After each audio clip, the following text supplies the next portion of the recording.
it was interesting going into the Super Bowl this year. And you know, in America, the Super Bowl is a big deal because this is probably where marketers spend the most money. And there is such an arms race to see who's going to do the coolest or best thing, right?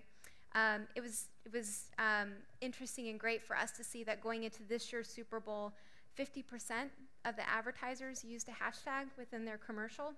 To give you context, last year 1 in 5 used a hashtag, and the year before that, only 1 advertiser used a hashtag. And why we've seen that grow is, again, go back to that 95% stat where most of the public conversation about TV happens on Twitter. And so there's, you know, opportunity to connect your campaign there. Interesting story is that, so 50% of the advertisers used the hashtag, but half of them didn't.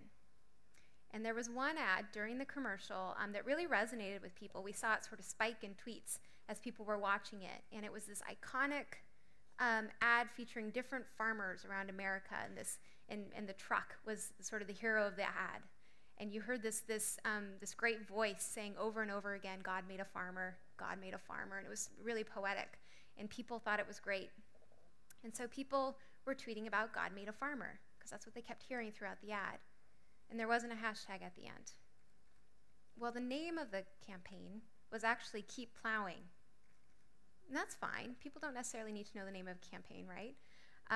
But the advertiser had created a microsite called keepplowing.com.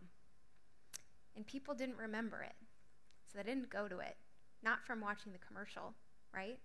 So that was a miss. So thinking about Twitter as a connector, again, huge opportunity there. Another thing that we saw going into this year's Super Bowl is last year, the question that we were getting from brands was, how do we use Twitter to extend the conversation about an ad after it's aired? Going into this year's Super Bowl, what we saw happen is we saw brands start the conversation before the Super Bowl came about. And so Lincoln was launching a new line and wanted to start that conversation. So this is what they did. Hi guys, I'm Jimmy Fallon, and I'm here to talk to you about a new partnership that I'm doing with Lincoln called Steer the Script. And basically, here's what's going on. Lincoln has a new car, the Lincoln MKZ. And what they're doing is they're having me curate some tweets from you guys, start some stories, and what they're going to do is, and I don't know why, but they're going to do this, they're going to put all of this into a commercial. The things that I pick, and then put it in order, and they'll make this, and they're going to air this at a big time when people are watching commercials and things. I can't tell you when, I can't tell you where. All I can tell you is Wednesday, 12 noon Eastern. That's what I'm talking about. I'm going to send a tweet out. It'll start the conversation going, either maybe start the story, and it develops from there, or I'll ask you a question, and that'll spark other things, and I'll choose my favorites, and then Lincoln is going to actually make this commercial. So far I have this. MKZ there, big letters, and then I have this here. Visit steerthescript.com and remember to put your hashtag on there, steerthescript. It's gonna be fun, guys. Thanks. So they air this video. They actually had Jimmy Fallon tweet it first from his own handle. And you saw tweets like this one. We drove past an alpaca farm. A few of them were meandering on the highway, and my sister screamed, "It's the alpacalypse." Hashtag steer the script. The second day, they did a promoted trend, and they used promoted tweets to really then make it pop. And the thinking behind that was that there would already be kind of a foundation of strong content, so when people engaged, they saw content that kind of inspired them.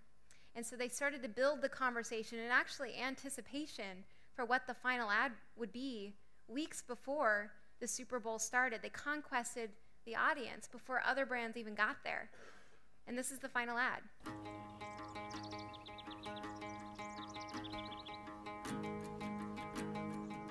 I'm going to tell you a story about a car built for individuals.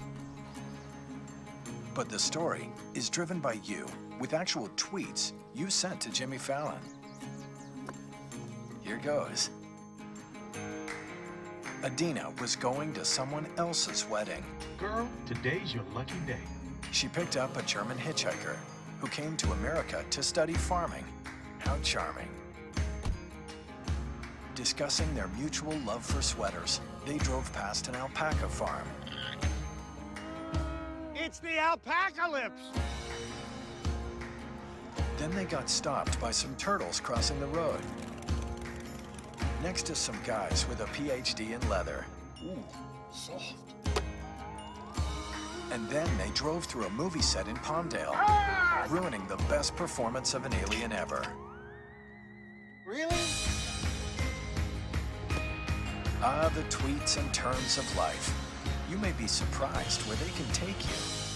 The road is full of love.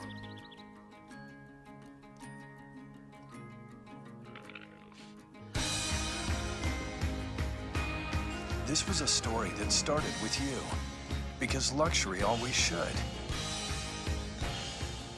One last story from the Super Bowl. So I said earlier how predictable things are, right? Sporting event, you know, people are going to score, people are going to win, people are going to lose, they're going to talk about the fans, the coaches. Nobody predicted that half of the Mercedes-Benz Superdome would go out in terms of lights. Nobody saw that coming. And so there were a couple of learnings from that that I think are applicable for brands everywhere. The first is that when this happens, the first ad didn't appear until 4 minutes later. And the reason why it didn't happen sooner, it could have done, was because the advertiser, the brand, wanted to first make sure that nothing bad was happening. So they wanted to make sure it was just a stadium fail before they hit people with their tweet, which was Audi tweeting at the Mercedes-Benz Superdome saying, "We're sending some LEDs from our headlights your way right now," which I thought was clever. I think the ad that people have probably heard about the most is from Oreos, "Power out, no problem. You can still dunk in the dark." I think what's interesting about the Oreos learning, because we've had a lot of people come into Twitter and say, I know, here's what we should do, and this is the learning from Oreo. The learning from Oreo isn't necessarily that they responded in the moment, although that's definitely good.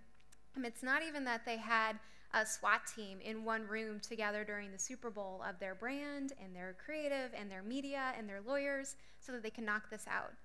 I think, to me, what's interesting about what Oreo did and what the learning should be for brands is that if you were following Oreo throughout the course of the year, you would know that Oreo was celebrating their 100th anniversary. And to celebrate their 100th anniversary, they wanted to remind people every day that Oreo had a birthday. And they came up with a thing. They came up with something that they could repeat and would be an ongoing series, which was the Daily Twist, featuring their iconic cookie in a design that reflected the conversation of the day. So this is the cookie they created for Shark Week.